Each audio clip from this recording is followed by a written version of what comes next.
Halo teman-teman, Assalamualaikum warahmatullahi wabarakatuh. Kita sekarang masuk bab kelima dari novel yang berjudul Memilih Jalan Sendiri karya Anna Diana.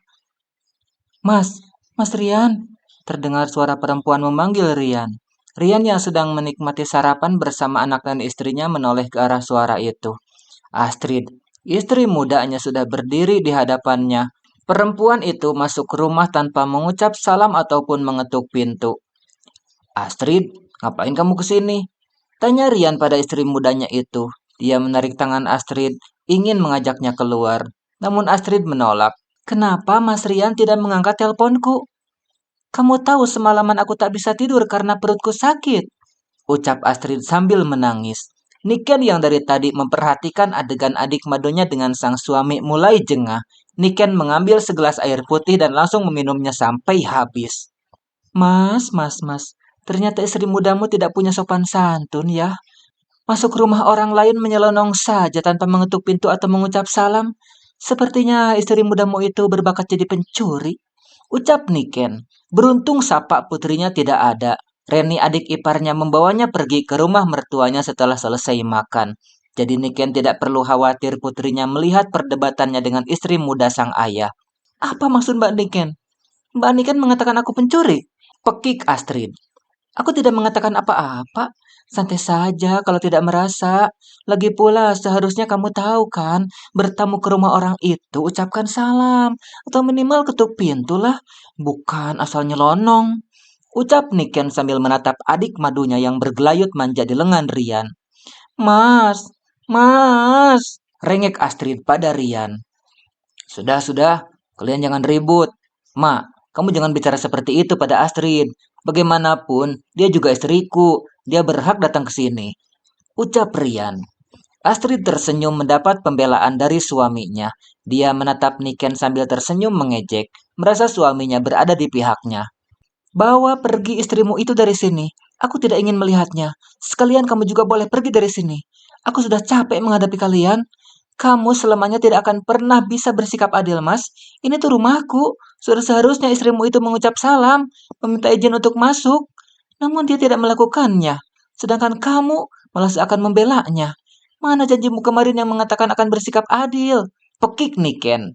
Baru sehari Rian berusaha mengambil kembali hati Niken, namun pagi ini lelaki itu sudah mulai memancing emosi istrinya kembali. Bukan menegur istri mudanya yang asal nyelonong masuk, malah membela, membuat Niken kembali murka. Mbak Niken galak ya. Pantas saja Mas Rian lebih membelaku, ucap Astrid. Iya, aku memang galak untuk menghadapi perempuan tidak tahu malu sepertimu, jawab Niken. Sudah, cukup. Kalian jangan ribut. Astrid, lebih baik kamu pulang sekarang ya. Aku tidak mau melihat kalian seperti ini. Seharusnya kalian berdua bisa akur sebagai sesama istriku, ucap Rian pada istri mudanya. Tidak mau. Aku mau pulang kalau Mas Rian ikut pulang bersamaku, ucap Astrid. Astrid, mulai sekarang aku harus bersikap adil pada kalian. Tidak bisa seperti dulu lagi. Aku memutuskan pembagian jatah waktu. Seminggu aku di sini bersama Niken, seminggu bersamamu. Jadi untuk seminggu ke depan aku akan menemani Niken dan Safa anakku. Tutur Rian. Tidak mau, Mas. Aku kan lagi hamil, Mas. Membutuhkanmu di sisiku. Pokoknya aku tidak mau, raung Astrid. Ada apa ini ribut-ribut? Bu Halimah mertua Niken tiba-tiba muncul. Perempuan itu masuk rumah seperti biasa tanpa perlu mengetuk pintu segala. Menurut dia rumah anaknya adalah rumahnya sendiri. Suka-suka dia datang dan pergi kapan saja. Bu, semalam Mas Rian tidak pulang ke rumahku. Padahal aku membutuhkannya. Aku kan sedang hamil muda.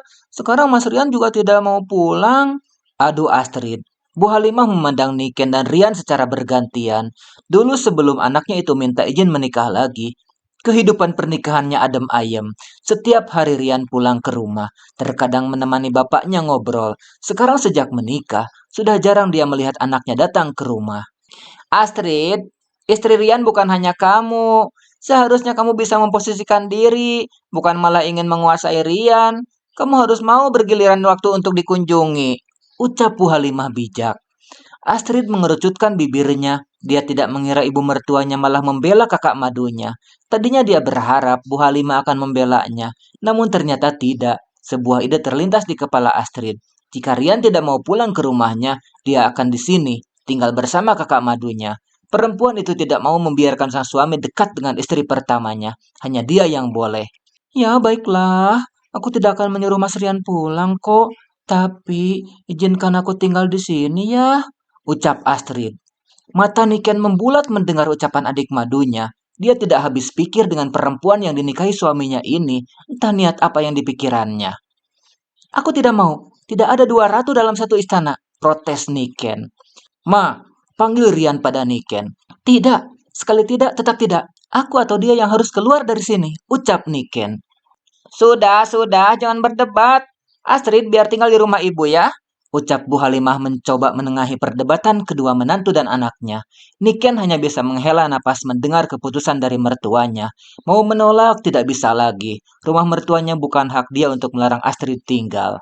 Pagi menghilang berganti siang, siang berlalu sore datang menjelang. Setelah kejadian tadi pagi di meja makan, Niken tidak keluar rumah. Malas jika harus bertemu dengan adik madunya di rumah sebelah. Sedangkan Rian pamit bekerja seperti biasa. Niken melirik jam dinding, sudah hampir jam 5 sore, namun belum ada tanda-tanda suaminya pulang. Safa putrinya sudah cantik selesai mandi. Mama, Tapa mau ikut Ate, ucap Safa. Bocah 2 tahun itu belum fasih menyebut namanya sendiri. Safa dibilangnya Tafa. Safa mau ikut tante, tanya Niken. Safa mengangguk. Niken segera menggendong putrinya menuju rumah mertuanya. Putrinya itu ingin mencari tantenya. Rian memiliki satu adik perempuan bernama Reni, meskipun tidak terlalu dekat dengan Niken. Gadis 19 tahun itu sayang pada ponakannya, sering mengajaknya bermain.